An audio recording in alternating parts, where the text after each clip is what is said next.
Assalomu alaykum o'rtoqlar, kanalimizga xush kelibsiz. Siz bilan Abduhalim Bro.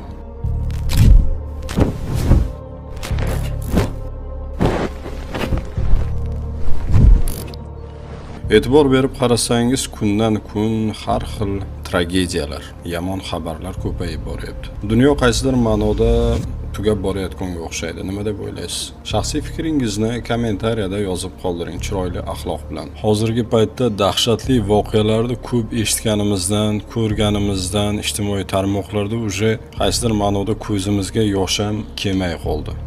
Ha do'stlar, kecha yaqinda bo'lgan vahshiylikni butun esanga ko'rdim menimcha, uje hammani xabari bor.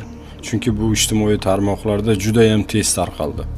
Ertalab soat 8:30lar atrofida 15 yoshli maktab o'quvchisi pichoq va gaz ballonchasi yordamida avval maktab qo'riqchisiga, keyin esa 10 yoshli 4-sinf o'quvchisiga hujum qilgan.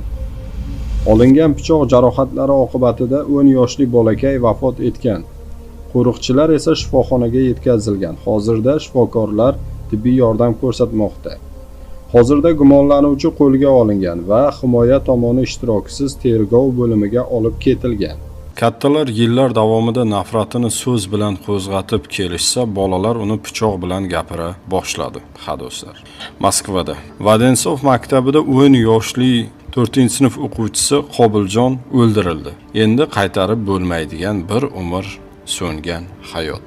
Uspensk maktabidagi hujum kutilmaganda sodir bo'lgan. Qotil o'smir Timofey bunga ko'p kunlar davomida tayyorgarlik ko'rgan. U mening g'azabim nomli manifest yozgan va 11 betdan iborat bu matnni sinfdoshlariga tarqatgan. Manifestda u odamlarni millat va diniga qarab ajratish haqida ochiq-oydin yozgan.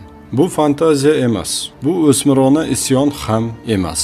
Bu shovinistlik va millatchilik targ'ibotining tayyor mahsuli. Uning shlemi ustida natsistik shiorlar, ommaviy qotil va neofashistlarning iqtiboslari bor edi. Hujum vaqtida u bolalardan ularning millatini so'ragan. Bo'layotgan voqealarni videoga olayotgan holda. А кто вы по национальности вы? Moskvada natsiz maktabga kiradi va ataylab rus bo'lmagan bolani izlaydi. Va u Tojikistondan kelgan kichkina maktab o'quvchisini topadi. Pichoqni chiqarib bu bolani vahshiylarcha o'ldiradi. Shundan keyin ular bu videoni o'zlarining natsistik guruhiga joylaydi. Do'stlar, ushbu videoni men ko'rdim, tinig'ini juda ham dahshatli. Buni qo'ya olmayman. Chunki buni qo'ysam travma bo'lishi mumkin. Lekin u bolachani vahshiylarcha o'ldirgan. Aynan mana shu joyiga, mana shu bo'yni